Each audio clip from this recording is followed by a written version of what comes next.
Salut tout le monde, bienvenue dans une nouvelle vidéo de réponse. Ça va devenir une habitude à des commentaires, hein. C'est toujours plus facile de pouvoir parler pendant une heure, même si j'ai fait une réponse par écrite, hein, donc un commentaire de Monsieur Pitlut. Ça me permet aussi, alors j'enregistre ces vidéos pas en direct parce que il y a eu un direct juste hier, donc par rapport à l'algorithme, bon, j'ai bien envie que le direct d'hier soit pas zappé et soit vu, surtout que ces points-là je les aborde déjà pas mal dans beaucoup de vidéos, mais voilà, on va refaire un petit point. On va lire le commentaire de Monsieur Pitlut, merci à toi d'ailleurs pour tes remarques qui permettent d'échanger, et on y va. Salut Verboom Vinci, salut à toi. Tu nous dis que Satan veut dire le pire de l'humain, tu nous dis qu'il n'existe pas de Satan au sens propre. Alors je dis pas qu'il n'existe pas, hein. Je dis que c'est effectivement le pire de l'humain, mais il existe, hein, du coup. Sachant que les mondes psychiques ont une énorme influence concrète sur le monde physique, donc je ne dis pas qu'il n'existe pas. Je dis qu'il n'existe pas en tant que entité consciente individuelle sans l'homme, quoi, hein. C'est le pire de la psyché humaine, donc c'est l'homme quand il choisit de ne pas écouter Dieu, la vérité, la justice, etc. Que Satan n'est qu'un symbole. Mais oui, mais c'est un symbole puissant. Faut pas non plus le reléguer dans la catégorie truc sans influence, sans importance. Les symboles, c'est tout pour l'homme, hein. C'est ça qui compte pour lui, c'est ça qui régit sa vie de la naissance à la mort. Tout est symbole. Et Satan, malheureusement à notre époque, est un de ces symboles les plus puissants. Et donc, vu sa toute-puissance, entre guillemets, dans les mondes psychiques, sa toute-puissance dans le monde matériel est énorme aussi, hein. Donc vers 16 minutes donc, de la vidéo qui s'appelle Gnose, Mondialisme, Mysticisme, Révélation, vers 16 minutes, tu dis que si l'on comprend bien la Bible, c'est ce que ça nous dit. Il me semble que dans la Bible, plusieurs fois, Satan nous est décrit comme un être et pas seulement un symbole. Matthieu 4, 3, 11, Jean 8, 44, Luc 22, 31, 32, sur quoi bases-tu cette croyance? Bon, ça, on va lire les passages, justement, mais c'est quelque chose que j'explique dans tous mes lives, il me semble, depuis le début de la chaîne, hein, le fait que Satan soit une émanation de la psyché humaine, une corruption de ce qu'il est, de ce qui nous est envoyé par Dieu, qui passe par les mondes psychiques et qui, dans la psyché humaine, va être corrompu quand il comprend mal, justement, les informations, entre guillemets, les énergies que nous envoie Dieu. Grosso modo, là, tu nous as cité, alors on va lire, hein, on va voir si ça personnifie vraiment Satan comme un être humain, ou comme quelque chose, pas comme un être humain, mais comme quelque chose de concret. Et en fait, de toute façon, c'est la tentation de Jésus au désert, hein, donc Matthieu 4, 3, 11... Le tentateur s'approcha et lui dit, « Si tu es fils de Dieu, ordonne que ces pierres deviennent des pains. » Mais Jésus répondit, « Il est écrit, l'homme ne vit pas seulement de pain, mais de toute parole qui sort de la bouche de Dieu. » Alors le diable l'emmène à la ville sainte, le place au sommet du temple et lui dit, « Si tu es fils de Dieu, jette-toi en bas, car il est écrit, il donnera pour toi des ordres à ses anges, et ils te porteront sur leurs mains, de peur que ton pied ne heurte une pierre. » Jésus lui déclare, il est encore écrit, « Tu ne mettras pas à l'épreuve le Seigneur ton Dieu. » Le diable l'emmène encore sur une très haute montagne et lui montre tous les royaumes du monde et leur gloire. Il lui dit, « Tout cela je te le donnerai, si tombant à mes pieds tu te prosternes devant moi. » Alors Jésus lui dit, « Arrière Satan, car il est écrit, c'est le Seigneur ton Dieu que tu adoreras, à lui seul tu rendras un culte. » Alors le diable le quitte, et voici que des anges s'approchèrent et ils le servaient. Alors, comme tous les dieux depuis la nuit des temps, et comme toutes les personnifications d'énergie tantôt émanant de Dieu, tantôt émanant de l'homme finalement, et on peut parler de mélange entre les deux pour toutes les figures mythiques avant le monothéisme, où finalement tous les dieux du polythéisme et de l'animisme vont être des mélanges voire même, il faudrait plutôt dire des corruptions personnifiées de ces énergies de Dieu qu'on va surinterpréter, y rajouter de la peur, y rajouter de l'orgueil, y rajouter nos péchés, y rajouter notre vision du monde à l'époque, on va dire, qui était moins aboutie qu'aujourd'hui, même si aujourd'hui elle est toujours pas parfaite. Et c'est ce même procédé qui est utilisé avec Satan dès la Genèse, dès le serpent de l'arbre qui est au paradis, à l'Éden, en train de tenter Adam et Ève pour les faire chuter sur terre. Voilà, encore une fois, si vous pensez que ça s'est passé comme ça au sens propre, qu'il y avait vraiment un couple d'humains purs dans un jardin au sens propre, et qu'un serpent a vraiment donné un fruit défendu qui a fait chuter, comment bien saisir la portée symbolique?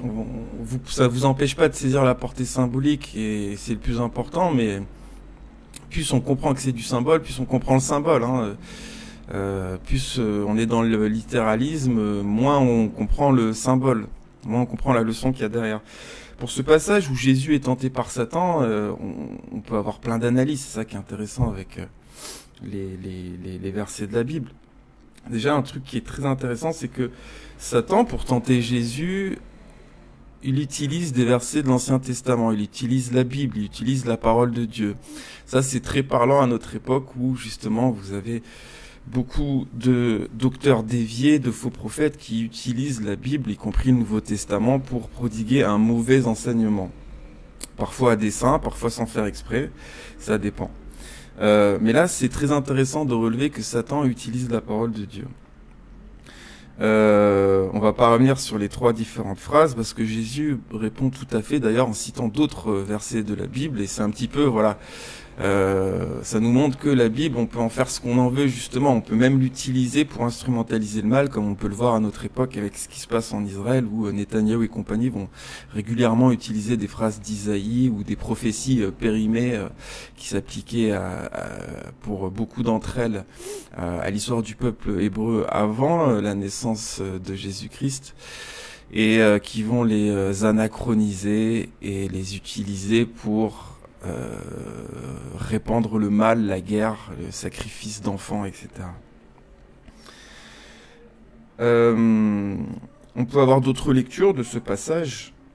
Ça nous montre aussi quelque part que même Jésus, qui était le Fils de Dieu, qui était une partie de Dieu, mais qui était aussi humain, né de la femme Marie, qui était vierge avant sa naissance, la Vierge Marie, qui était une humaine à 100%. Donc Jésus, c'est ce mélange entre Dieu et l'homme.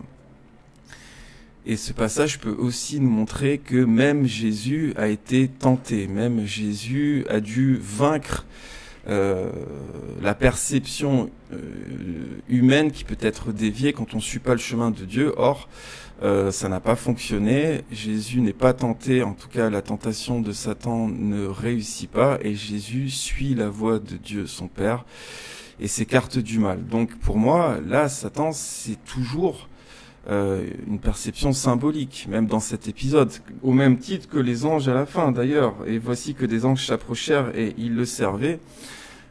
C'est une vision symbolique. Il n'y avait pas des anges autour de Jésus au sens propre.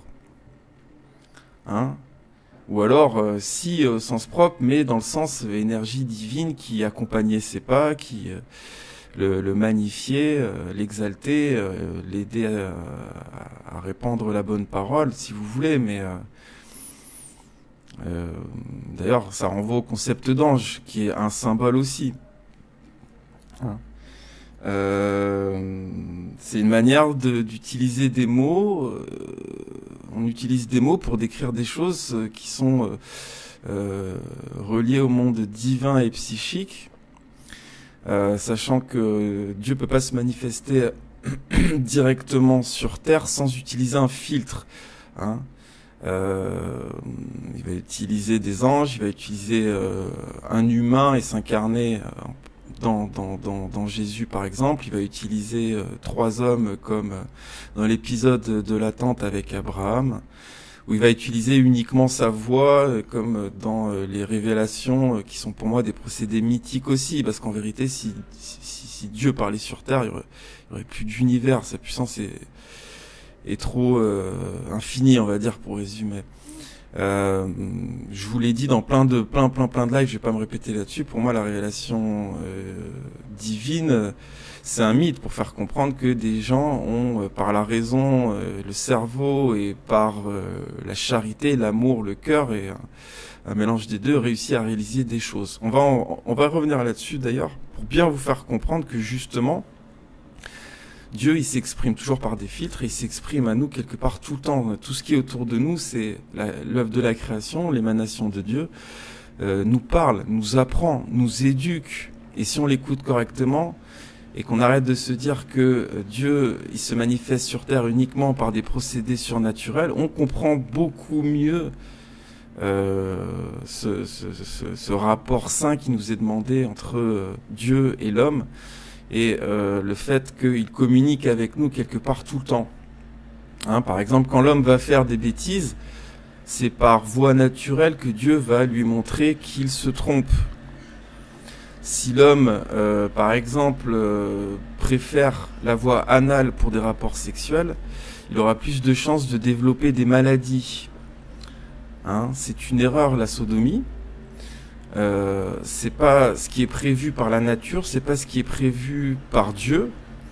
Donc, les personnes qui sont dans ce mode de vie sexuelle ont plus de chances non seulement de développer des maladies, mais de les répandre, hein, parce que par des personnalités bisexuelles, enfin bon, je vais pas vous faire un schéma là-dessus, mais c'est pas pour rien que la sodomie c'est déconsidéré dans la Bible. Il y a une logique derrière. Pareil avec le fait, à une certaine époque, la période des Yamnaya, des Yamna, on a commencé à développer des vastes troupeaux, des élevages qui étaient à proximité des villes, puisqu'on s'en occupait. Alors le fait d'avoir créé ce procédé antinaturel de regrouper des centaines, voire des milliers d'animaux en les attroupant dans des endroits assez exigus finalement, même si c'était des gros endroits parfois, les animaux étaient les uns sur les autres. Cette grosse proximité animale, bovine, a entraîné des microbes, des propagations de microbes. On le sait aujourd'hui, il a fallu du temps pour s'en rendre compte. Beaucoup de maladies bactériennes ou virales viennent de ce genre de procédés qui ne sont pas naturels. Hein, quand vous pensez à Dieu, pensez à naturel plutôt qu'à surnaturel, hein, principalement. Qu'est-ce que ça a donné? Ça a donné des maladies dans les systèmes digestifs humains. On a chopé ces bactéries, ces virus, et on a développé des pathologies du système digestif qui ont donné des pathologies psychiques. Parce que on l'a découvert aussi peut-être récemment entre guillemets, peut-être que c'est un savoir perdu qu'on a retrouvé, j'en sais rien, mais on en prend la pleine mesure aujourd'hui. Le système digestif est intimement lié à la psyché humaine. Donc quand ça va pas bien en bas, ça va pas bien en haut non plus. C'est comme ça que ça marche l'être humain. Où tout en quelque sorte doit bien fonctionner pour que sa psyché fonctionne bien aussi. Donc ça a donné lieu des pathologies, ça a donné lieu des personnalités humaines déviées en fait. Ça a dévié la psyché humaine parce que on utilisait des procédés déviés, on artificialisait dans le mauvais sens la nature en faisant des choses inhumaines, pas éthiques, mauvaises, qui entraînaient la souffrance d'ailleurs de milliers d'animaux. Or, on doit certes parfois tuer des animaux pour les nourrir, mais pas les regrouper par milliers dans des endroits et leur priver toute leur vie d'une vraie vie naturelle dans la nature et dans leurs éléments naturels. Ça, c'est contredire la création de Dieu, et du coup, on en paye le prix toujours aujourd'hui. On en paye le prix toujours aujourd'hui parce qu'on est toujours dans cette époque où on est en quelque sorte piloté par ces déviations, ces corruptions de la psyché humaine par des virus, des bactéries engendrées dans notre système digestif via ces grands troupeaux de bétail. Donc là, on a vraiment un très bon exemple où Dieu nous apprend par la nature. Encore faut-il le conscientiser. Et c'est pas des mystiques qui vont le conscientiser, ça. C'est pas par le surnaturel qu'on va conscientiser. La preuve, on a mis des milliers et des milliers d'années à le comprendre. Et par la logique, entre guillemets, quasiment uniquement. Hein. Après, c'est comme je vous le dis à chaque fois, c'est toujours en mêlant le cœur, le ressenti, les émotions et l'intellect, le cerveau, les déductions logiques qu'on avance. C'est pas par une apparition, je sais pas quoi, ou par la magie, ou par une révélation qui tombe du ciel, même si ça peut arriver d'avoir des fulgurances, d'avoir des visions, voire des visions prophétiques qui viendraient, entre guillemets, de Dieu, via les mondes psychiques, qui se manifesteraient en rêve. Alors, il nous est demandé dans la Bible de ne pas les chercher, il faut que ça soit naturel. Ça peut arriver, mais c'est extrêmement rare, et comme vous pouvez le voir dans l'histoire de l'humanité, si vous êtes conscient, hein, après, on choisit de croire au sens propre certains mythes, où on en dégage correctement la vision symbolique, mais on a avancé dans les mœurs, hein, parce que moi, vous savez que pour moi, ce qui est important, c'est l'évolution de la psyché humaine, du rapport de l'un avec la nature, du rapport de l'homme avec lui-même, et pas les avancées techniques, technologiques, scientifiques, même si c'est lié. Science sans âme n'est que ruine de l'âme, et la vraie évolution humaine, c'est l'évolution des mœurs quelque part, c'est l'évolution du rapport de l'homme avec son monde et avec lui-même y compris. Et tout ça, ça s'est fait principalement donc par ce mélange de déduction logique et de déduction d'émotion, de déduction du cœur. Tout ça évoluant avec le temps, petit à petit, sur des générations et des générations. Et on peut dire en ce sens d'ailleurs que même s'il y a des docteurs et des prophètes qui ont parfois un peu d'avance et vont éduquer les foules, entre guillemets, Dieu s'adresse à tout le monde pour qu'il sait l'écouter en quelque sorte. Hein, il suffit d'observer la nature, il suffit d'observer la réaction de nos actions, hein, tout simplement. Voilà, c'est comme ça que Dieu il s'exprime sur Terre. C'est par la nature, via les mondes psychiques si vous voulez, via ce filtre, mais c'est par la nature que Dieu s'exprime, communique avec nous, nous éduque, nous apprend, nous éveille. Et d'ailleurs, le principal guide de Dieu, Dieu lui-même incarné sur terre, était un homme. Hein? C'était un Dieu, mais aussi un homme. Jésus, c'était un humain aussi.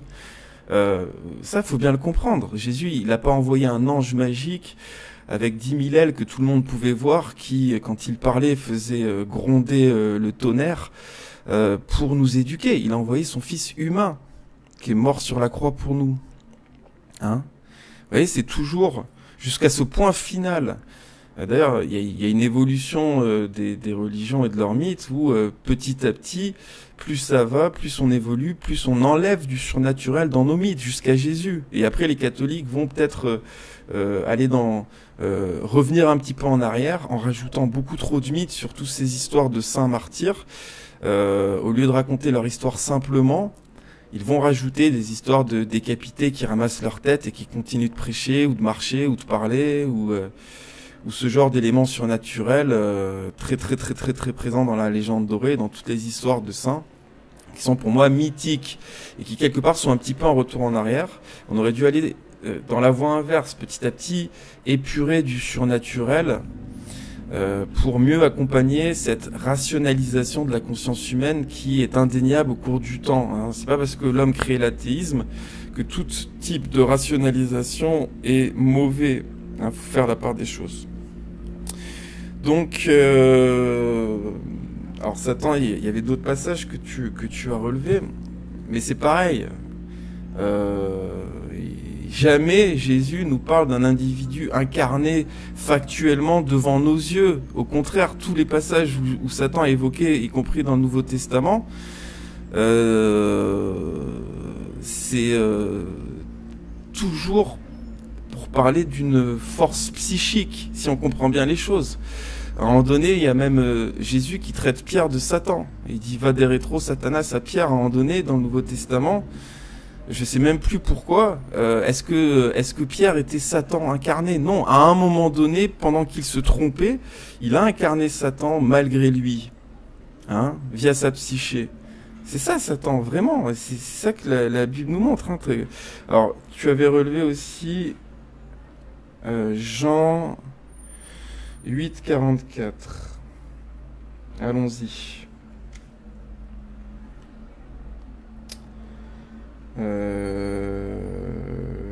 Vous êtes du diable, c'est lui votre père, et vous cherchez à réaliser les convoitises de votre père.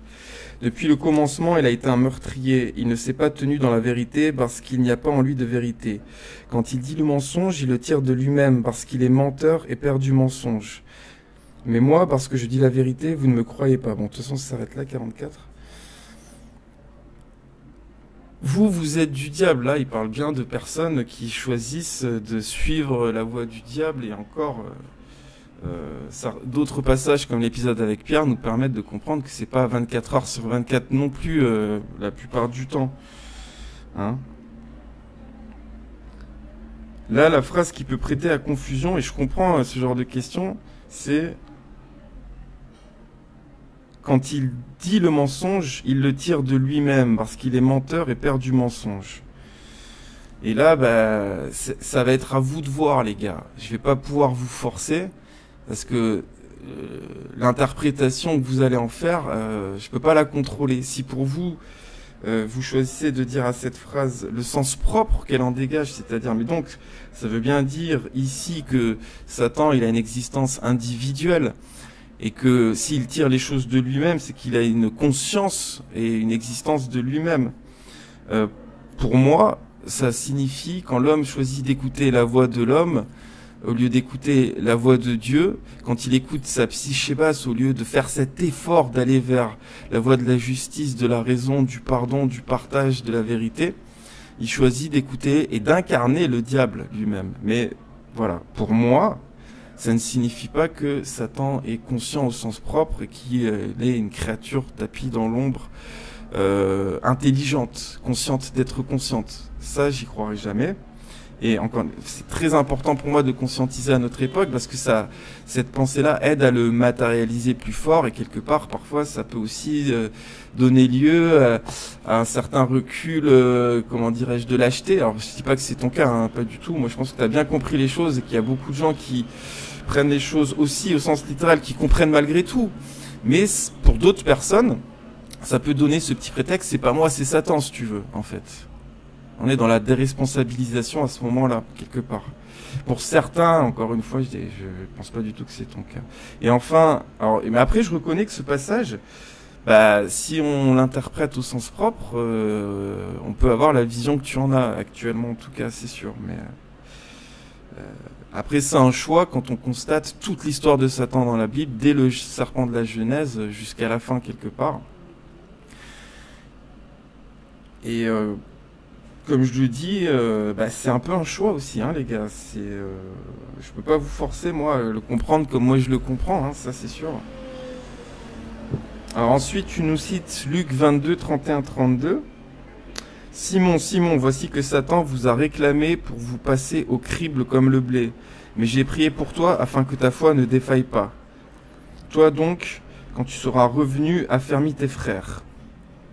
Pierre lui dit, Seigneur, avec toi je suis prêt à aller en prison et à la mort. Jésus reprit, je te le déclare, Pierre, le coq ne chantera pas aujourd'hui avant que toi, par 3 fois, tu aies nié me connaître.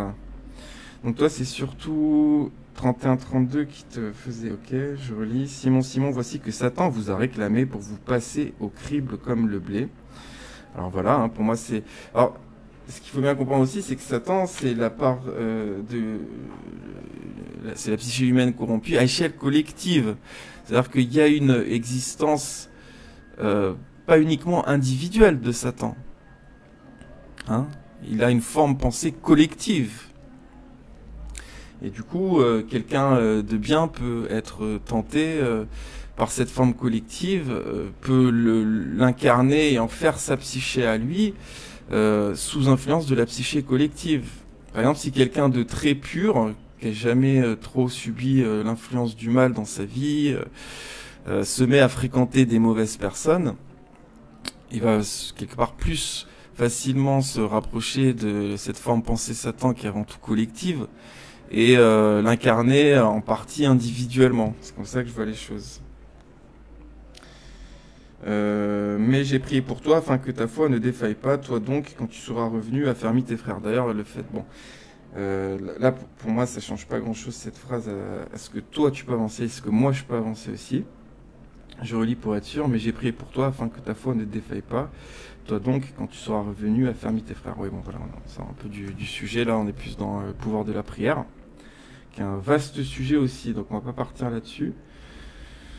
Donc voilà, sur quoi bases-tu cette croyance, me demandes-tu, sur tout ce que je peux avancer, tout ce qui concerne Satan dans la Bible et tous les arguments que j'avance déjà dans tous mes directs, mais encore une fois, je pense pas te convaincre, mais j'essaye quand même, parce que pour moi c'est important d'avoir principalement cette vision symbolique qui nous responsabilise, et qui nous fait comprendre à quel point c'est en nous, à échelle collective et individuelle, si on choisit de l'écouter, c'est-à-dire de mal comprendre les enseignements de Dieu qui sont principalement, on va dire, pour un chrétien dans la Bible, mais aussi tout autour de lui au quotidien. Un humain, il peut choisir d'écouter Dieu en écoutant ses leçons.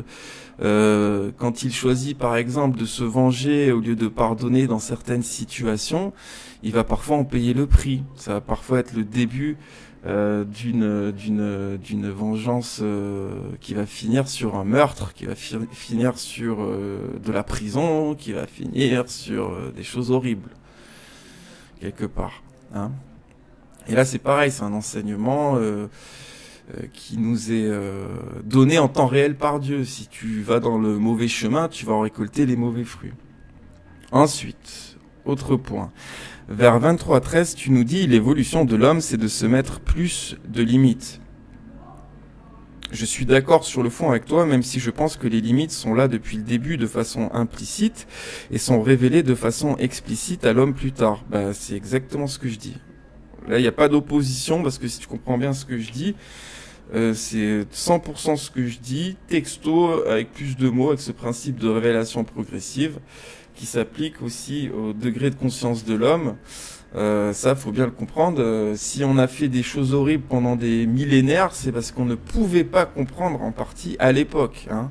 Faut pas criminaliser l'humain à un stade où il était moins développé sur le plan de la conscience. Ça reviendrait à dire quelque part, si on va jusqu'au bout de l'exemple, les singes sont des démons parce que des fois ils se tuent pour du territoire ou ce genre de choses.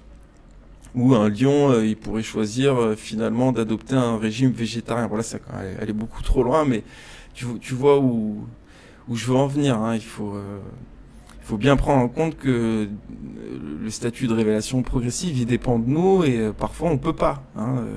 Si on peut pas comprendre, on a besoin de plus de temps. C'est comme ça. Donc là, de toute façon, on est tout à fait d'accord. Puis vers 23-44, tu nous dis que le mythe de Caïn et Abel nous enseigne sur le meurtre gratuit, la vengeance, pas de souci. Par contre, lorsque le Christ nous parle de Caïn et Abel, il ne me paraît pas qu'il y fasse référence comme à un mythe. Pourquoi Jésus se référerait-il généalogiquement à Caïn et Abel si c'était un mythe? Rien n'empêche Jésus d'utiliser un symbole pour prodiguer son enseignement. C'est ce qu'il fait pendant toute la Bible avec le principe de parabole. Par exemple, hein, on va lire les passages Matthieu 23-35 et Luc 11-50-51. On va voir que justement, est-ce qu'il y a vraiment cette reliance généalogique explicite dans ces passages? Elle y est plutôt ailleurs, hein, d'ailleurs. Donc c'était pas le meilleur argument, mais c'est plutôt avec David, Caïn et Abel, un peu moins, je trouve, dans les passages que tu m'as cités. Mais bon, on va les lire. Et rien n'empêche à Jésus d'utiliser des symboles. Mais après, c'est toute la question, qu'est-ce qui est un symbole dans la Bible? Qu'est-ce qui n'est pas un symbole dans la Bible? Qu'est-ce qui a existé au sens propre? Qu'est-ce qui n'a pas existé au sens propre dans la Bible? Personne n'aura le même avis là-dessus. Maintenant, quand je vois que certains mythes de la Bible découlent d'autres mythes le précédent, comme le mythe de la Genèse, comme le mythe du déluge et d'autres, je me dis que forcément, c'est des docteurs, des prophètes, qui ont repris des écrits mythiques précédents, et en ont modifié profondément le fond d'ailleurs, mais en ont gardé la forme, ce qui implique bien que ça s'est pas passé comme ça au sens propre. Alors, en tout cas, pour moi, c'est vraiment une énorme preuve, hein, mais maintenant, le problème, c'est que je pense beaucoup de chrétiens pensent que, un peu comme les musulmans qui réabsorbent le monothéisme abrahamique en l'incorporant, en le modifiant aussi, hein, je sais pas moi, comme Isaac qui devient Ismaël dans le Coran. Alors que voilà, le Coran arrive factuellement 600 ans après le judéo-christianisme et un ou deux millénaires, enfin 2 millénaires ou plus après le mythe de la ligature d'Isaac, en changeant profondément la forme. Ça indique quoi pour vous? Ça indique que le Coran est bidon et que... Ben non, en fait, c'est pour ça que je vais jamais utiliser cet argument contre l'islam, parce que nous-mêmes, on l'a fait, en fait. Nous-mêmes, on a repris d'anciens mythes. D'ailleurs, le mythe de la ligature d'Abraham pourrait venir du mythe de Phrixos, dans lequel il y a ce fameux Phrixos qui doit être sacrifié, et au dernier moment, Jupiter ou Zeus lui dit non, prends ce bouc à la place. Il y a plusieurs versions du mythe de Phrixos qui doit être sacrifié avec sa sœur. Alors, dans une version du mythe, il y a sa sœur qui est sacrifiée et pas lui. Je pense que ça a été à une époque de l'humanité. On s'est dit, bon, il faut arrêter, chez les politistes, faut arrêter de sacrifier les bébés garçons, c'est trop précieux, mais les filles, on peut continuer. Alors c'est horrible, je partage pas du tout cet avis, mais voilà, ça expliquerait une des versions de ce mythe de Phrixos. Dans une des autres versions du mythe, il n'y a pas du tout la sœur, et le gamin se fait remplacer par un bouc, comme dans la ligature d'Isaac, et a priori, le mythe de Phrixos serait plus vieux. Je dis bien a priori, parfois c'est compliqué, mais oui, a priori, il y a plus de choses polythéistes réabsorbées dans le monothéisme que l'inverse. Hein. C'est chronologiquement, c'est passé beaucoup plus facilement dans ce sens. Donc, oui, le Coran va reprendre certains mythes du monothéisme et les adapter. Mais en fait, nous, on a fait pareil. Donc, c'est pas ça, pour moi, qui va être le meilleur argument. Je vais chercher un truc, je reviens.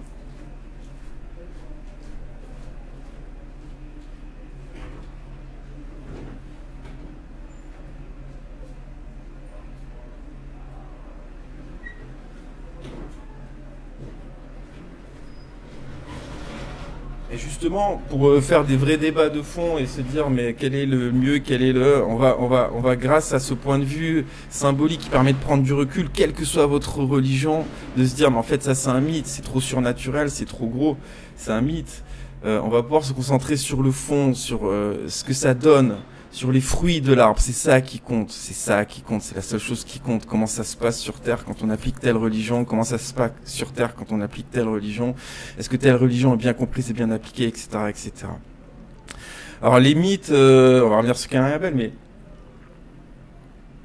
il y a plein de mythes qui sont beaucoup trop surnaturels pour que moi, personnellement, hein, chacun fait comme il veut, je les prenne au premier degré, comme la création en 7 jours, ou la mer morte qui s'ouvre en deux, par exemple, ou même Jésus qui marche sur l'eau, qui sont pour moi des symboles. Ok ? J'invite pas forcément les gens à me suivre, chacun peut garder pour moi, du moment que les fruits sont bien répandus et que c'est des bons fruits, c'est pas le plus important pour moi. Maintenant, le problème avec à notre époque, c'est que ça donne à ce point de vue où l'homme va chercher la preuve de Dieu par le surnaturel uniquement, alors que Dieu se manifeste à 99,9% par le naturel à l'homme. C'est comme ça qu'il nous éduque depuis la nuit des temps, en fait. Il nous montre la vérité comme ça, il nous montre nos erreurs comme ça, principalement. Et quand il choisit de nous envoyer son dernier guide ultime, son fils, c'est un homme. C'est pas une créature fantastique qui fait du surnaturel tout le temps. Elle guérit, elle exorcise, il y a des mythes symboliques, elle ressuscite dans la chair, et c'est un homme avant tout. Enfin, c'est un homme aussi. C'est Dieu et un homme avant tout, on pourrait dire les deux avant tout, mais c'est aussi un homme. C'est pas une créature fantasmagorique, c'est pas un ange au sens propre. C'est pas quelque chose qui serait en train de voler dans le ciel. Vous voyez ? C'est une incarnation physique, dans la nature de Dieu, qui respecte les lois de la nature de Dieu. Dieu, il devait manger, c'est pareil, mais Jésus, il devait manger, Jésus, il devait boire. Jésus, il a conquis le monde par sa parole, avec sa voix naturelle. Etc. Hein, il a exorcisé, il a guéri des malades, etc. Mais c'est justement les éléments surnaturels, la prophétie, qui naît de la déduction et parfois de la vision divine via des rêves, guérir les malades. Alors il y a aussi le parler en langue, mais ça c'est un autre sujet. D'ailleurs, je suis pas très arrêté sur la question parce que vu ce qu'on en fait aujourd'hui, j'ai envie de dire, est-ce que c'est pas un peu périmé? Est-ce que ça c'était pas lié à une époque où on devait parler dans la langue de l'autre pour prêcher et se faire comprendre et répandre les évangiles? Bon, je suis pas assez calé pour ce topic. Maintenant, pour tout le surnaturel de Dieu, CF, je sais plus quel direct je donne, tout ce que Paul range dans la catégorie surnaturelle canon avec Dieu et son incarnation sur terre, c'est principalement la guérison, répandre la bonne parole, l'exorcisme, chasser des démons. Et ça, on peut toujours le faire aujourd'hui, ok? Par contre, il n'y a pas l'ubiquité, il n'y a pas sortir de son corps, il n'y a pas voler, il n'y a pas faire flotter des objets, il n'y a pas lire dans les pensées, etc. Hein, tout ce qu'on peut ranger dans la catégorie magie finalement un petit peu, ou expérientiel, psychique, on va dire. Le surnaturel n'est pas une preuve de la présence divine. Je dirais même presque au contraire. Dieu, il va s'exprimer à 99,99% par le naturel pour nous éduquer, nous apprendre. Et quand il y a du surnaturel, à part si c'est guérir, exorciser ou prophétiser, qui n'est pour moi pas vraiment surnaturel d'ailleurs, c'est plus le fruit du diable. C'est de la magie, hein, ce qui signifie en fait manipulation artificielle d'énergie psychique, manipulation par l'homme d'énergie psychique, parfois même d'énergie psychique humaine en plus, la plupart du temps. Ça, c'est la preuve du diable, en fait. Le surnaturel, principalement. Hein, lisez bien la Bible, où la magie interdit tout le temps. On va lire les passages sur Caïn. J'ai essayé de pas faire trop long, hein. On va faire moins d'1 heure aujourd'hui.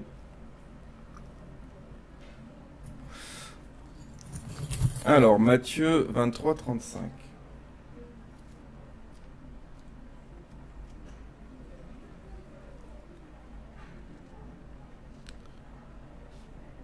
Ainsi retombera sur vous tout le sang des justes qui ont été versés sur la terre, depuis le sang d'Abel le juste jusqu'au sang de Zacharie, fils de Baraki, que vous avez assassiné entre le sanctuaire et l'autel.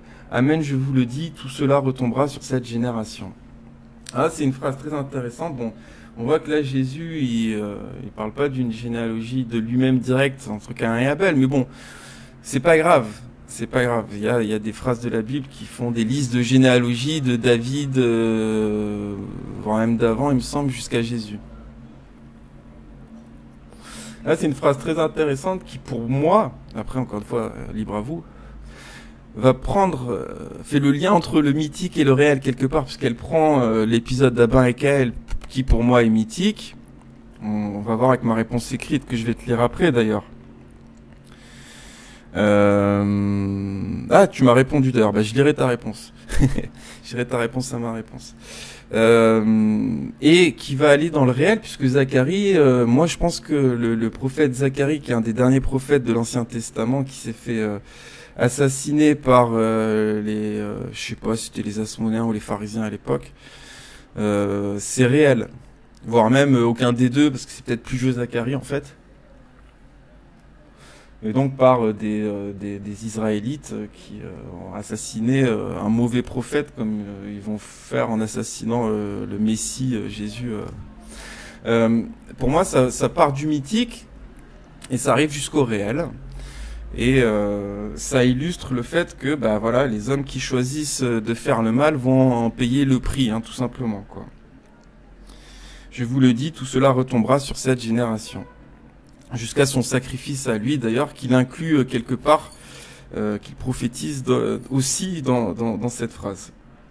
Il y a cette fameuse phrase aussi par la suite, d'ailleurs, Jérusalem, Jérusalem, toi qui tues les prophètes, toi qui lapides ceux qui te sont envoyés, combien de fois j'ai voulu rassembler tes enfants comme la poule rassemble ses poussins sous ses ailes, et vous n'avez pas voulu. Là, du coup, Jésus s'inclut en tant que principe actif, on pourrait dire, des anciens prophètes, y compris ceux qui se sont fait martyriser.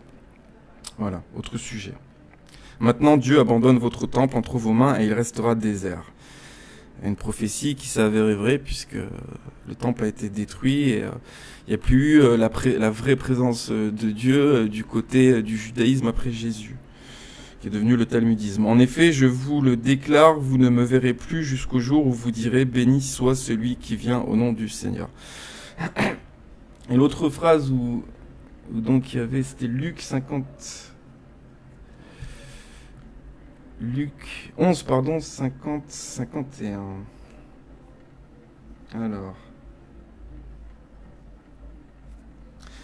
Ainsi, cette génération devra rendre, bon, c'est pareil. Ainsi, cette génération devra rendre compte du sang de tous les prophètes qui a été versé depuis la création du monde, depuis le sang d'Abel jusqu'au sang de Zacharie qui a péri entre l'autel et le sanctuaire. Oui, je vous le déclare, cette génération devra en rendre compte. Voilà, on va pas me répéter, c'est exactement pareil. Donc après voilà, encore une fois, libre à vous de croire qu'il y a Ben et Kel qui ont vraiment existé. Pour moi, c'est une reprise de mythes qui combattait le fratricisme, comme le mythe de Seth qui tue Osiris par jalousie aussi quelque part. Et ça débouche sur un martyr d'un prophète qui a probablement eu lieu. Donc ça fait le lien entre le mythique et le réel, mais après, bah, si vous voulez penser que Ben et Kel ont vraiment existé, voilà, on peut pas vous convaincre.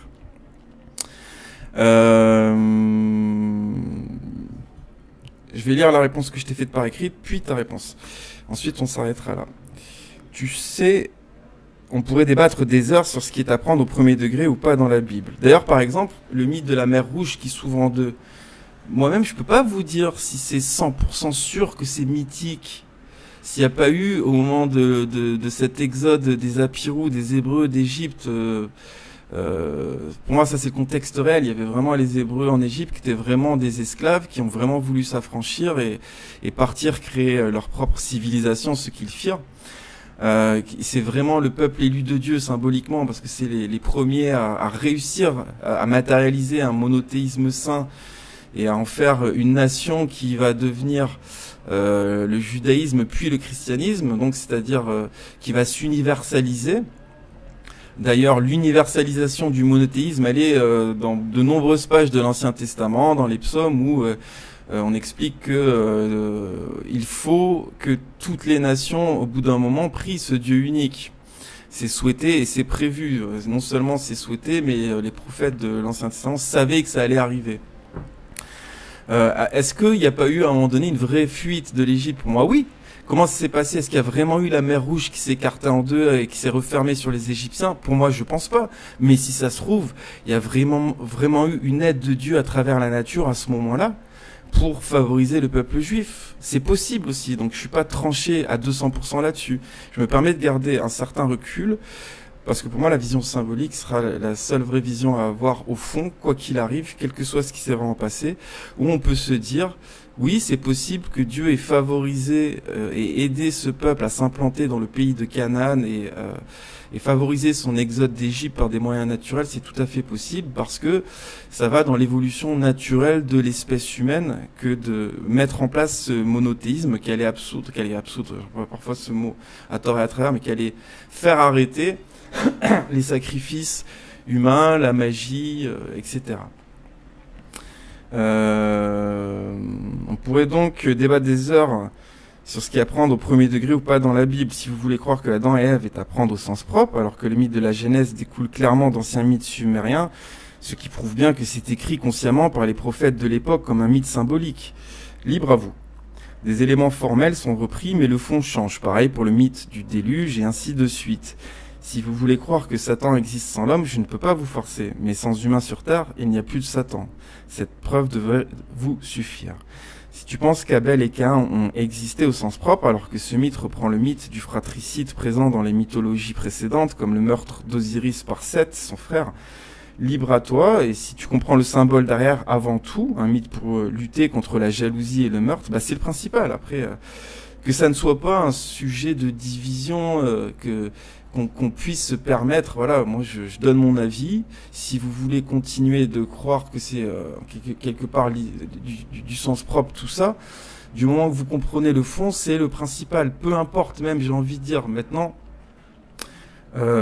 mettre un petit peu, démystifier quelque part un petit peu tout ça, ça va permettre de continuer de faire vivre le christianisme entre guillemets pour toujours à une époque où tout se rationalise. Ça va permettre de faire comprendre aux athées que la religion c'est la science des sciences quelque part et que c'est ça qui doit nous guider et pas justement la science tout court. On va développer tout ça ailleurs, un peu plus loin d'ailleurs.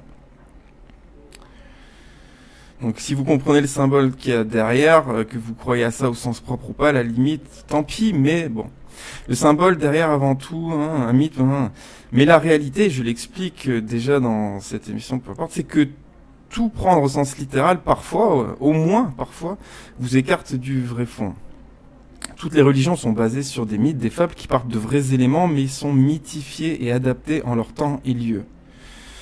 La Bible n'échappe pas à cette règle. Si vous voulez la prendre comme un livre d'histoire pur et dur, je pense que ça ferme des portes et que les croyants à l'époque, y compris les pères de l'Église d'ailleurs, ne tombaient pas dans ce piège et gardaient un certain recul face à certains mythes. Maintenant, ils vont pas avoir tous le même regard. Pour certains, il y a des épisodes qui sont mythiques et d'autres qui sont vrais. Et pour d'autres, voilà, c'est subjectif tout ça, mais bon. Ce que je peux constater avec l'évolution et donc la révélation progressive de Dieu aussi, c'est que plus on construit des mythes avec les livres sacrés qui vont avec, moins il y a de magie entre guillemets, moins il y a de surnaturel finalement quoi. Maintenant, suivant les époques ou les auteurs, personne n'aura le même avis sur ce qui est mythique ou non. J'en parle aussi dans le direct 51 sur les deux morts différentes de Judas dans la Bible. Laquelle est vraie ? Hein, puisque dans, encore une fois, le Nouveau Testament, on a Judas qui se fait ouvrir le ventre en tombant sur une pierre dans le champ qu'il vient d'acheter avec l'argent de la trahison, ou une pendaison. C'est deux morts qui sont... alors soit il y en a une des deux qui est vraie et l'autre est fausse, soit les deux sont fausses. Enfin, on peut tout supposer en fait. Le seul truc qu'on peut supposer si on est objectif et pas de mauvaise foi, c'est que y en a au moins une des deux qui est mythique. Hein ? Voilà. Donc encore une preuve de la mythification des écrits religieux. Ma réponse face à tout ça, peu importe si le symbole est bien compris. Parce que ça veut dire la même chose. Il meurt juste après avoir trahi Jésus. Il est puni par Dieu juste après avoir trahi Jésus. Hein. Ma réponse face à tout ça, peu importe si le symbole est bien compris, mais ce recul symbolique justement permet plus de ne pas tomber dans certains pièges de la surinterprétation par rapport à la lecture littérale. Ça permet aussi de ne pas rejeter une religion face à certaines incohérences formelles, comme les deux morts de Judas, et d'ainsi pouvoir rallier et convaincre plus facilement les athées. Hein, un athée, tu vas pouvoir lui dire « Ok, tu crois pas forcément à ci ou à ça dans la Bible, mais c'est un symbole. » On voit ce que ça a amené, replace les choses dans leur contexte, à une époque où voilà, il y avait plein de sacrifices humains. On mythifie un rapport privatisé entre Dieu et Moïse qui lui fait instaurer certaines règles, dont plus de sacrifices humains. S'il n'y avait pas eu ça, il y aurait peut-être encore des sacrifices humains. Alors il y en a toujours, mais je veux dire dans la pratique courante des êtres humains de la population mondiale. Alors il y en a toujours dans certaines peuplades, mais voilà, dans les pays christianisés, dans les pays musulmans, il y a plus ou juifs, il y a plus de sacrifices humains. Alors, enfin, dans les pays juifs, c'est un peu le contraire, vu que il y a ce sacrifice permanent pour Satan quelque part, qu'il le conscientise ou pas, mais c'est un autre sujet. Ça, c'est vaste sujet d'ailleurs. Donc, on va pouvoir convaincre plus facilement les athées en leur faisant bien comprendre que la religion, c'est la science des sciences. Il n'y a pas de théorie du Big Bang sans la Genèse, en fait. La Genèse, c'est le Big Bang résumé de manière mythique.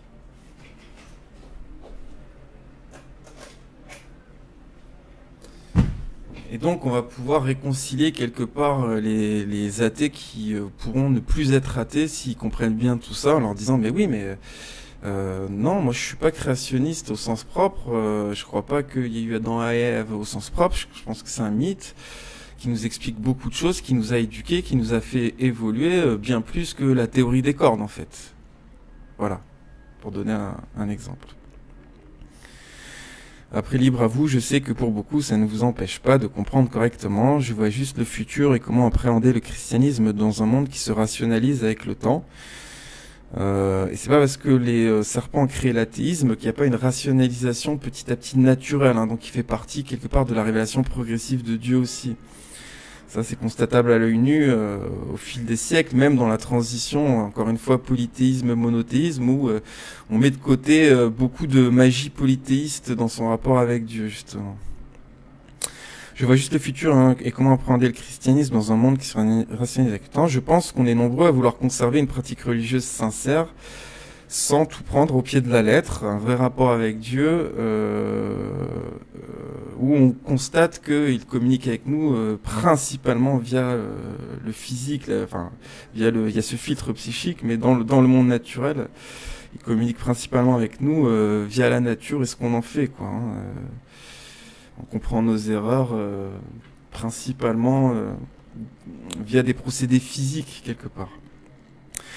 En tout cas, pour finir là-dessus, bien comprendre que Satan signifie orgueil et psyché humaine quand l'homme ne choisit pas la voie du bien de Dieu est une clé essentielle à notre époque pour moins le matérialiser dans notre monde justement. Autant sur certains symboles de la Bible, je peux être lâche dans le sens laxiste, hein, c'est-à-dire vous dire ok si tu veux croire Moïse la mer qui s'ouvre, il n'y a pas de souci. Ça va pas changer grand-chose au final, ça veut dire que Dieu était derrière le peuple hébreu à l'époque pour le supporter. L'aider à créer le monothéisme, aider l'humanité tout entière quelque part, préparer Jésus, matérialiser Jésus à travers tous les prophètes de l'Ancien Testament, Isaïe, la prophétie des 70 semaines de Daniel, etc. etc. Par contre, sur Satan, je serai intraitable, hein, ça c'est quelque chose de très important pour moi, pour pas se déresponsabiliser. Et voilà, c'est bon. Je vais pas me répéter sur tout ce que j'ai déjà dit, mais là-dessus, je vais essayer de continuer de convaincre les gens que c'est pas quelque chose d'extérieur à l'homme finalement. Alors, je vais lire ta réponse. Merci pour ta réponse. Et oui, on pourrait débattre pendant des heures sur la véracité des différents événements de la Bible. Et c'est passionnant. D'ailleurs, je suis tout à fait d'accord parce que ça permet de comprendre beaucoup de choses aussi. Et c'est très intéressant. Ce qui m'intéresse, c'est le fait d'être consistant sur la façon de catégoriser tel ou tel passage. Quels sont les passages relevant du mythe et quels sont ceux relevant de la réalité et pourquoi. Pour moi, comme tu l'as vu, ça va pas changer grand-chose, justement.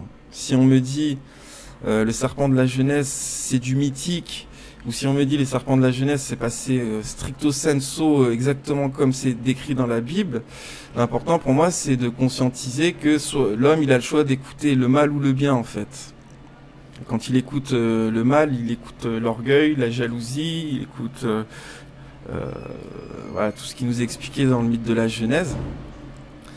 Et quand il va écouter Dieu, il va être dans la miséricorde, la modestie, le bien, le partage, la vérité, la justice. Et quelque part, c'est soit l'un, soit l'autre. Alors, on peut jamais être dans le bien à 100%, ça va dépendre des moments et on apprend nos erreurs, mais en tout cas, en temps et en heure, c'est soit l'un, soit l'autre. Si t'as compris ça, voilà, moi je m'en fous. Si certains pensent que c'est passé vraiment ou pas, je vois pas ce que ça vous apporte d'ailleurs. De vous dire ça s'est vraiment passé comme ça. Pour moi, le sens symbolique supplante tous les autres sens. C'est ça qui contrôle et régit l'humanité depuis toujours, quelque part. Que l'histoire d'Adam et Ève, continue-tu, partage des similarités avec des mythes sumériens ne me paraît pas être une preuve consistante pour la qualifier de mythe. Quelle preuve il te faut, hein, si c'est une version de quelque chose qui existe déjà mais modifiée. Je sais pas quelle autre preuve tu demandes, quelle autre preuve il te faut en fait. Je pense qu'il y a un petit peu de déni, très clairement là-dessus chez certaines personnes. Je suis désolé de te dire ça, mais c'est une preuve factuelle en fait. Tu n'as pas répondu à ma question sur pourquoi Jésus se réfère-t-il généalogiquement à Caïn et Abel. Comme on l'a lu dans tous les passages que tu m'as cités, Déjà, il dit pas je suis issu de Caïn et Abel, je suis issu de cette généalogie. Il dit les gens qui sont issus, c'est plutôt comme ça qu'il faut comprendre, les gens qui suivent le chemin de Caïn sont des meurtriers et ils vont devoir le payer. C'est les mêmes personnes qui ont choisi de zigouiller des prophètes pendant toute l'histoire du judaïsme, y compris Zacharie et sous-entendu y compris moi-même bientôt. Encore une fois, qu'est-ce que ça t'apporte le sens propre de te dire que Jésus est vraiment le descendant des vrais Caïn et Abel qui n'ont probablement pas existé, si tu comprends ça en fait. En quoi t'as un point de vue supérieur ou en quoi t'es dérangé du fait que j'adopte un point de vue mythique là-dessus. Qu'est-ce que ça change dans ta vie? Qu'est-ce que ça change au niveau des fruits de l'arbre? Qu'est-ce que ça change dans ton rapport avec le religieux? Enfin, je comprends pas en fait. La Bible semble donner de façon récurrente une grande importance à la généalogie. Oui, mais c'est pas parce qu'il y a quelque chose dans la Bible que c'est pas symbolique en fait. Là, c'est le point de vue où on va jamais être d'accord. La conversation là-dessus va se limiter à moi je pense que c'est vraiment arrivé et moi je pense que c'est symbolique. Toi, tu vas avoir telle ou telle preuve, c'est-à-dire des lignes dans la Bible. Moi, j'ai d'autres preuves en plus de la Bible. Mais choisis, hein, et je peux pas te forcer à penser comme moi, et je peux que donner mon avis et encourager les gens pour le principal, à aller au symbole et à bien faire comprendre que c'est ça qui compte. Maintenant, après. Et donc l'histoire du Christ, mythe ou réalité? Et selon quels critères? Je crois que l'homme et Satan sont deux entités bien distinctes. Satan est un ange déchu et père du mensonge, et l'homme fut créé bon, puis influencé par Satan. Je suis tout à fait d'accord, mais en prenant Satan comme une déviance psychique de l'homme face à ses propres peurs. Hein. C'est toute l'histoire de la création des dieux, des polythéistes anciens, où on a des dieux qui vont demander des sacrifices humains, qui vont être très punitifs pour pas grand-chose parfois, y compris parfois même le Dieu de l'Ancien Testament. A désobéi à Dieu et a commis le péché originel. Ce péché est donc présent dans toute la lignée humaine. Nous naissons pécheurs, donc indignes du royaume de Dieu. Voilà, ça c'est le point de vue c'est le point de vue catholique, même chrétien, même les protestants pensent comme ça. D'ailleurs, ce principe, t'es frappé par le péché dès que tu nais. C'est pas comme ça que je vois les choses. Je vois les choses de manière c'est pas non plus complètement opposé, mais je vois les choses de manière un peu plus symbolique. Tu vis dans un monde où, évidemment, par rapport au monde divin, où le péché n'existe pas, on pourrait dire, il y a possibilité de sombrer dans le péché dès le plus jeune âge, quand tu es humain, si tu choisis d'écouter tes peurs, ton orgueil, Satan, qui est une corruption de la psyché humaine. Voilà, je vais pas me répéter après. Attention ici, en séparant l'homme et Satan, je ne retire pas la responsabilité de l'homme. Tu le fais de facto sans t'en rendre compte, sans le conscientiser pleinement, mais ça met dans un dilemme où l'homme ne peut jamais vraiment être sauvé. Déjà, d'une part, s'il est pécheur dès la naissance au sens propre, et si c'est Satan, une entité qui serait extérieure à lui, consciente, intelligente et consciente d'être consciente, qui fait tout le travail, si, ça déresponsabilise l'homme de facto, quoi. Mais Dieu, dans son infinité miséricorde, nous envoya son Fils pour nous sauver, lui qui est la vie ou vie éternelle dans le royaume de Dieu. Le chemin qu'il faut suivre pour arriver au royaume de Dieu est la vérité, une vérité absolue, donc unique pour accéder au royaume de Dieu. Et c'est parce que c'est symbolique que c'est vrai. Le problème, c'est que la vraie vérité ultime, au-delà de toutes les vérités, c'est cette vérité symbolique pour moi. C'est ça qui guide l'humanité depuis tout temps. Et d'ailleurs, moi, comment je vois les choses, c'est que s'il n'y avait pas eu le judaïsme, il n'y aurait pas eu le christianisme. S'il n'y avait pas eu les prophètes de l'Ancien Testament, il n'y aurait pas eu Jésus. Il y a aussi cette...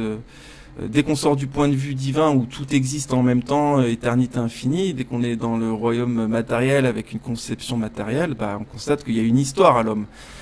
Jésus, il vient de ce qui le précède aussi. Hein ?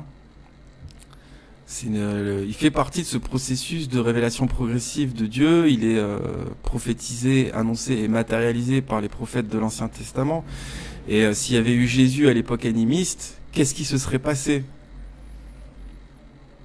Réfléchis-y, qu'est-ce qui se serait passé? C'est pas juste à un moment donné Dieu choisit d'envoyer son Fils et c'est réglé. C'est une lente progression qui nous mène à Jésus. On est obligé aussi, ça, de le constater si on est raccord avec l'histoire humaine. Après, on peut se référer au point de vue biblique pur et dégager tout ce qui n'existe pas en dehors de la Bible, mais du coup, c'est le seul moyen d'être raccord au sens propre avec la Bible. C'est faire comme si rien d'autre n'avait existé, en fait. Ce qui n'est pas le cas. Les deux témoignages relatant la mort de Judas semblent ne pas s'accorder, mais sont d'accord sur un point, il est mort. Bah oui, mais factuellement, sur la forme, ils sont pas d'accord, en fait. S'il s'est pendu par ses propres moyens, il est possible qu'il l'ait fait loin du monde, que le corps soit dans un état avancé de décomposition, et lorsqu'un témoin le découvre, sa tête tomba ainsi que ses entrailles. Les deux témoignages, avec un peu de raison, peuvent tout à fait concorder. Non, mais là, c'est de la mauvaise foi. Il y a un passage où il tombe par terre, il soulève le ventre sur une pierre, un passage où il se pend. Et toi, tu essaies, par un processus artificiel, de dire, ouais, mais en fait, c'est la même chose, c'est possible, il s'est pendu, et en fait, après la pendaison, il est tombé sur terre, à ce moment-là qu'on le retrouve. Pour moi, c'est de la mauvaise foi. Voilà. Et je vois pas ce que ça t'apporte de légitimer comme ça le fait que deux écrits qui sont pas la même chose sont la même chose, sachant que tu es d'accord avec moi pour dire que, voilà, sur le fond, ça veut dire que Judas, juste après la trahison du Christ, il est puni par Dieu, soit par le remords, soit par un accident, mais il est puni par Dieu dans tous les cas, et il meurt vite. Voilà. Là-dessus, le problème, c'est que si on continue d'argumenter, on va s'énerver, en fait. Tu vois, là, ça sera pas uniquement moi, on va commencer à se dire, oui, mais c'est débile de penser ça, parce que ça voudrait dire que ça invalide tout le reste. Bah non, ça, c'est ton point de vue. Pour moi, l'un des grands enjeux de notre époque, c'est de savoir faire la part des choses entre le mythique et pas mythique. Je t'avais pas répondu à Abel sur ta question, mais je viens de le faire. Comme je pourrais le faire sur tous ceux que je crois mythiques dans la Bible, bah pour toi c'est du sens propre, pour moi c'est du mythique. Voilà.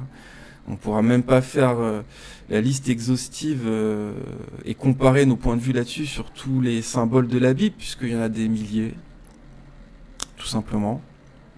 Il y en a beaucoup pour moi qui sont mythiques, et certains beaucoup moins, mais il y en a toujours certains dans le Nouveau Testament. J'ai dit régulièrement en live, j'ai donné mon avis déjà là-dessus. Jésus qui marche sur l'eau, c'est pas forcément vrai, etc., etc. Mais libre à vous, les gars, libre à vous. Après, ça sert à rien d'étendre ça sur des heures et des heures non plus.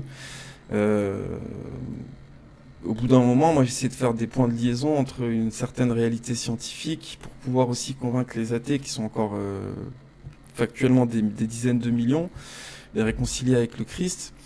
Et le point de vue littéral de la Bible, ça va pas dans ce sens. Et il me semble que le futur du christianisme, même s'il y a encore beaucoup de, entre guillemets, littéralistes, va pas dans le sens d'un point de vue littéral de la Bible. C'est quelque chose pour moi qui appartient au passé. Et encore une fois, même à l'époque de la création du monothéisme, il y avait des prophètes qui écrivaient des mythes en ayant conscience que c'était des mythes.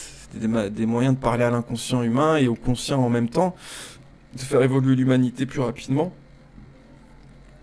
Et dès les pères de l'Église, on a un certain recul vis-à-vis de certains mythes de l'Ancien Testament. Ils vont pas tous croire aux mêmes choses. On dira ça c'est probablement un symbole, c'est probablement un mythique. Comme quoi, il y avait aussi un bon recul chez les pères de l'Église dès les premiers siècles du christianisme. Même si je suis pas d'accord avec tout et leurs influences néoplatoniciennes pour certains, entre autres, ou gnostiques, hein, mais bon, ouais, montanistes, etc. Bref. Comme chez Tertullien. Voilà, vaste sujet, mais pour moi, le plus important, c'est de se responsabiliser par rapport à Satan, qu'on choisit d'incarner si on n'incarne pas Dieu, si on n'essaye pas d'incarner Dieu, en ayant pour modèle Jésus-Christ, qui est le seul chemin, le prophète, le Messie ultime, fils de Dieu incarné sur terre. On est tout à fait d'accord là-dessus. Sachant que le symbole, c'est ce qui contrôle le monde, c'est ce qui régit le monde, c'est ce qui est le monde des humains.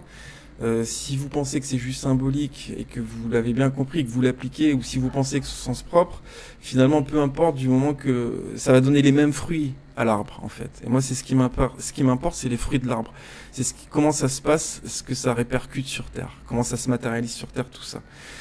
Donc, j'ai donné mon avis, t'as donné mon avis. Bon, si tu veux, tu peux répondre. Mais le problème, c'est que si on continue de se dire J'ai déjà vécu ces discussions beaucoup de fois avec le mythe de la Genèse, quand j'explique que je suis pas créationniste et que le mythe de l'évolution il est contenu dans la Genèse, le mythe de l'évolution il est contenu dans 1 Corinthiens de Pierre, quand il nous explique que ces prophéties elles sont temporaires et que un enfant il n'a pas le raisonnement d'un adulte, et qui fait bien comprendre que cette image ça s'applique à toute l'histoire de l'humanité.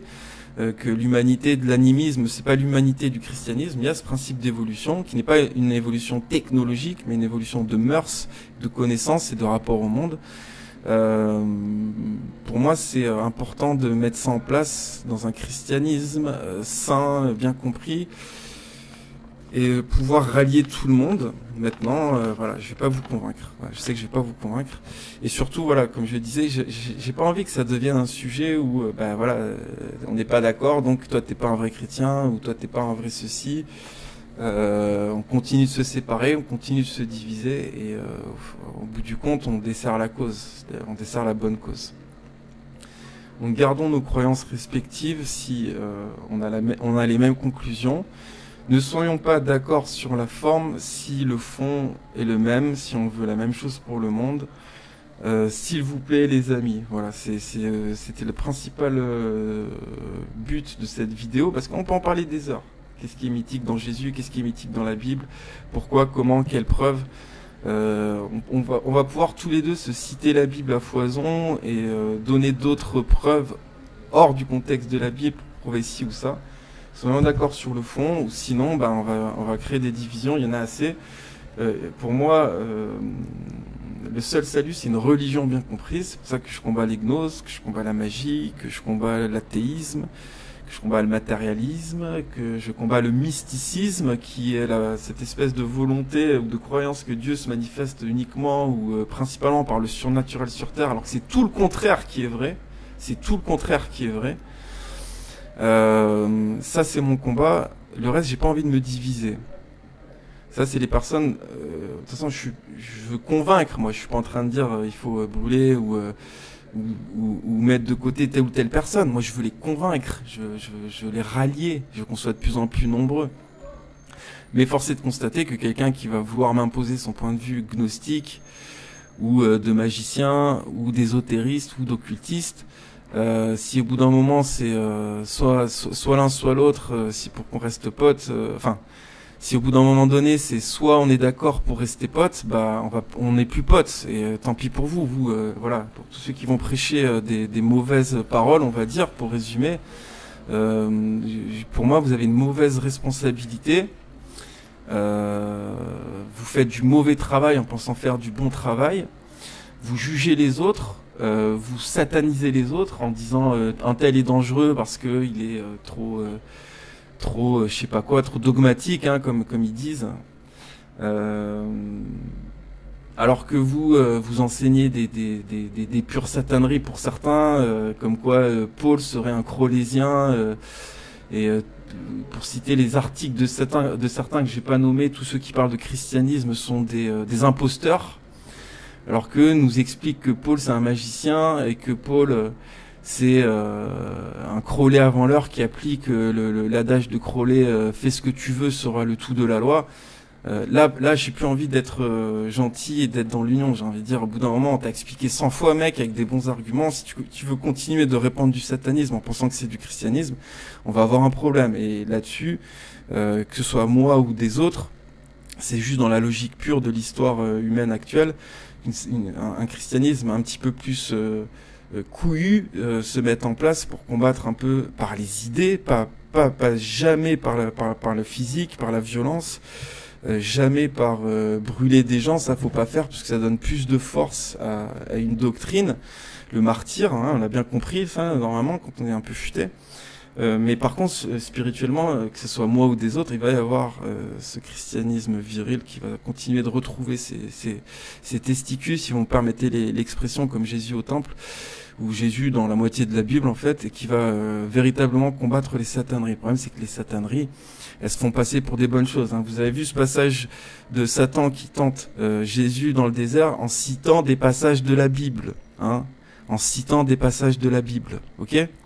Voilà. Donc ça, quand on me traite d'imposteur et que après on me satanise quand je réponds pour rectifier Et quand on me traite de pharisien, quand j'explique que Jésus n'était pas un magicien, mais le Fils de Dieu incarné sur terre, qui exorcisait et soignait des gens par le miracle de Dieu et n'a jamais été ni un initié ni un magicien, quand on comprend bien les choses, ça c'est très important à notre époque, puisque la gnose, elle est partout et elle envoie toujours vers ce point de vue. Jésus magicien, Jésus initié, Moïse initié, la sagesse cachée de Moïse qui est à décoder dans la Bible. Si tu transformes les mots en chiffres, ça deviendra la Guémara, la Kabbale, etc.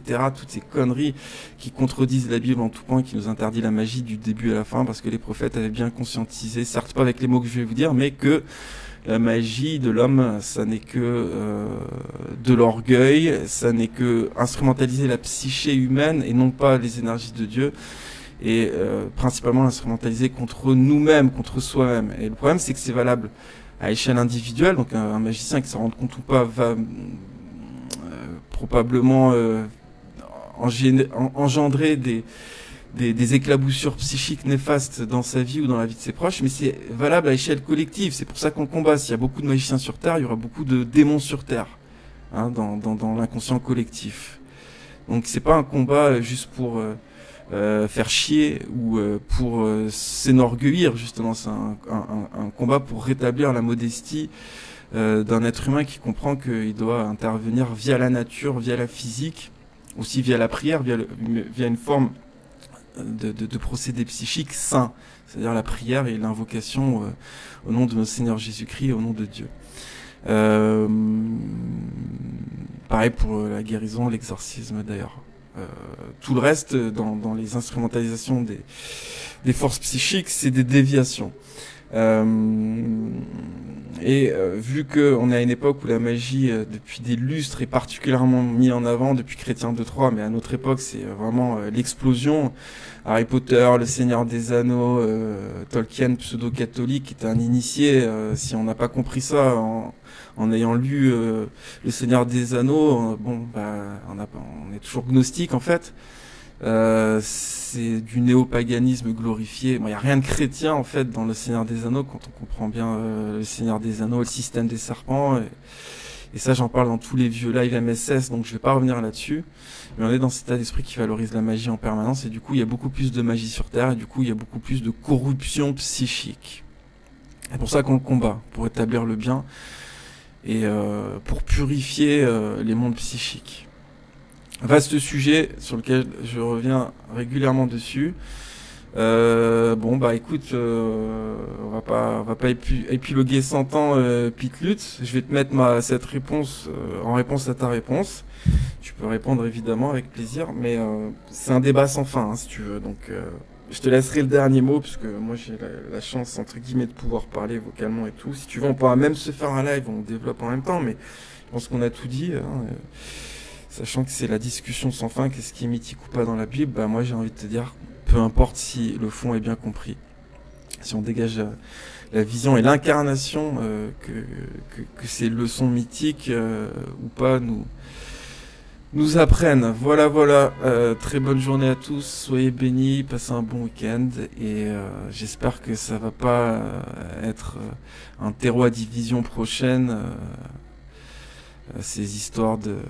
Alors ça l'est déjà, hein, mais j'aimerais que ce soit une division saine, hein, on échange nos points de vue et on se ferme pas la porte, on continue de s'écouter, de dialoguer.